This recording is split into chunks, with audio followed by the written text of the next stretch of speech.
안녕하세요. 3학년 3반 최미입니다. 제가 오늘 다뤄볼 주제는 미디어의 유해성입니다. 여러분은 알고리즘에 대해 들어본 적 있으신가요?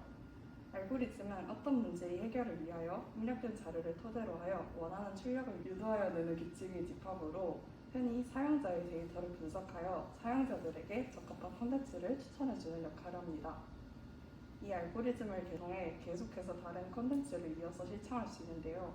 그래서 스스로 자제하지 못하고 오랜 시간 동안 끊임없이 영상을 보게 되기도 합니다. 이 중독 현상이 유행을 무작정 따라하거나 자극적인 내용의 영상을 올리는 행동으로 이어지기도 합니다. 관련된 뉴스를 시청하시겠습니다. 그들은 우리의 시간을 빼앗기 위해 더욱 강력한 무기로 무장하고 있습니다. 우리의 개인정보를 끌어모은 방대한 빅데이터, 또 그걸 이용한 추천 알고리즘입니다. 일단 한 번 들어가면 덫에 걸린 것처럼 쉽게 헤어나질 못하는데요. 특히 10대들이 무방비로 노출돼 있습니다. 이어서 윤상문 기자입니다. 10대 소녀들의 틱장애 증가가 틱톡 때문일지 모른다. 2주 전 미국 월스트리트 저널의 보도입니다. 미국, 캐나다, 영국에서 틱장애를 호소하는 10대 여학생들이 갑자기 늘어났는데 이들의 공통점은 소셜미디어 틱톡이었다는 겁니다. 틱톡에는 엄청나게 많은 틱장애 영상들이 올라와 있고 전체 조회수는 90억 회가 넘습니다. 10대 여학생들이 이런 영상을 보다가 틱장애를 따라하게 됐을 수 있다는 겁니다. 틱톡은 15초에서 1분짜리의 짧은 동영상 플랫폼입니다. 한국의 10대들도 틱톡에 빠져 있습니다. 폭력적이거나 선정적인 콘텐츠도 많습니다. 한 번 클릭하면 알고리즘은 계속해서 비슷한 영상들을 추천합니다. 틱톡의 선풍적 인기에 놀라 유튜브와 인스타그램도 이런 짧은 동영상 서비스를 시작했습니다. 결국 빅테크 기업들이 미국 의회 청문회로 불려 나왔습니다. The fact is that, like big tobacco, big tech has lured teens despite knowing its products can be harmful. 페이스북은 인스타그램이 10대들의 정신건강에 해롭다는 자체 연구 결과를 숨겼다는 내부 폭로까지 나왔습니다. The last thing they see at night is someone being cruel to them. The first thing they see in the morning is a hateful statement. And that is just so much worse. 전문가들은 미디어 중독을 우려하고 있습니다. 영상을 개인에 맞춰서 이렇게 제공하는 부분들이 중독과 관련된 어떤 상태를 만들 가능성에 대해서 우려하고 있고 추후 연구가 필요한 분야라고 생각하고 있습니다. 미국은 빅테크 기업들의 이런 행태를 본격적으로 논의하기 시작했지만 아직 한국에서는 이렇다 할 연구조차 없습니다. MBC 뉴스 윤상문입니다. 뉴스 초반에 어떤 내용이 나왔는지 기억하시나요? 바로 10대 소녀들의 틱장애 증가가 틱톡 때문일지도 모른다라는 내용의 뉴스였습니다. 틱장애 영상의 전체 조회수가 90억 회를 넘으며 이 영상을 보고 따라했을 수도 있다는 것입니다. 아마 여러분이 모두 몇 년 전 틱장애를 가지고 있다 말한 유튜버 아임뚜렛을 알고 있을 겁니다. 이 유튜버는 틱장애를 따라하며 결국 주작인 것이 들통난 유튜버입니다. 아임뚜렛을 통해 틱장애가 유튜브를 통해 화제가 되었기 때문에 다른 틱장애를 가진 사람들에게 이 아임뚜렛은 힘이 되었고 존경의 대상이었습니다.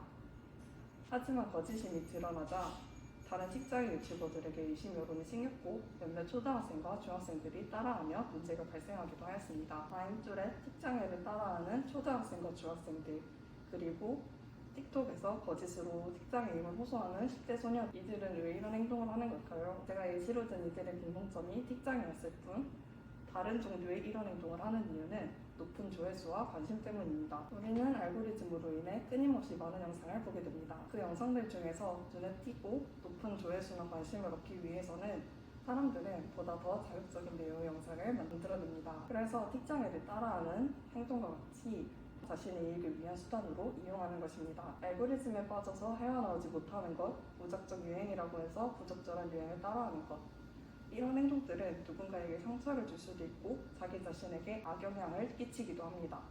그렇기 때문에 우리는 올바른 미디어 습관을 가질 필요가 있습니다. 그렇다면 올바른 미디어 습관을 기르는 방법은 어떤 것이 있을까요? 먼저 미디어에서 제공되는 정보를 받아들일 때 비판적으로 생각하는 것입니다. 사실과 진실을 확인하고 편향된 정보를 걸러내는 능력을 키워야 합니다. 그리고 다양한 소스를 참조하여 여러 관점을 이해하고 미디어를 소비하는 시간을 제한하여 지나치게 많은 시간을 낭비하지 않도록 해야 합니다. 또한 유해하거나 부적절한 콘텐츠를 피하고 건전한 정보와 즐길거리를 선택하도록 노력하기, 일정 기간 동안 미디어를 완전히 끊고 미디어 디톡스를 시도함으로써 자신과의 소통을 증진하고 새로운 취미를 쌓기 등과 같은 방법 또한 있습니다. 이 방법들 중 하나라도 조금씩 실천해보는 것은 어떨까요? 지금까지 시청해주셔서 감사합니다. 마지막으로 기도드리며 마치겠습니다. 사랑이 가득하신 하나님 아버지, 기후와 관련하여 여러 문제들이 발생하고 있는 가운데 우리의 건강과 안녕, 가족, 친구들과 함께하는 소중한 순간들을 감사합니다.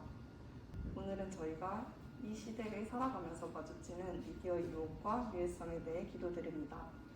미디어는 저희의 삶에 큰 영향을 미치고 있으며 학생들 또한 이 영향에서 자유롭지 못한 경우가 많습니다. 주님, 저희 신명고등학교 학생들이 정직하고 건전한 미디어 습관을 가질 수 있도록 도와주세요. 저희가 옳고 그름을 판단하고 유해한 영향들로부터 스스로를 지키는 힘을 갖출 수 있기를 기원합니다. 또한 학생들에게 미디어를 적절히 활용하는 방법을 가르치는 교육이 중요하다는 것을 알려주시고 더 나은 미래를 위해 저희가 미디어의 함정에서 벗어나 올바른 방향으로 성장하고 발전할 수 있게 해주세요. 고등학교 졸업을 앞두고 고3 학생들이 입시 준비에 마지막까지 힘을 다하고 있습니다. 이 시련의 시기에 고3 학생들에게 힘이 되어주시고 용기를 불어넣어 주시기를 빕니다. 성실한 노력과 꾸준한 준비를 통해 얻은 지식들이 입시에서 발휘될 수 있도록 도와주세요. 주님의 사랑과 지혜가 저희의 마음을 가득 채우기를 바라며 예수님의 이름으로 기도드렸습니다. 아멘.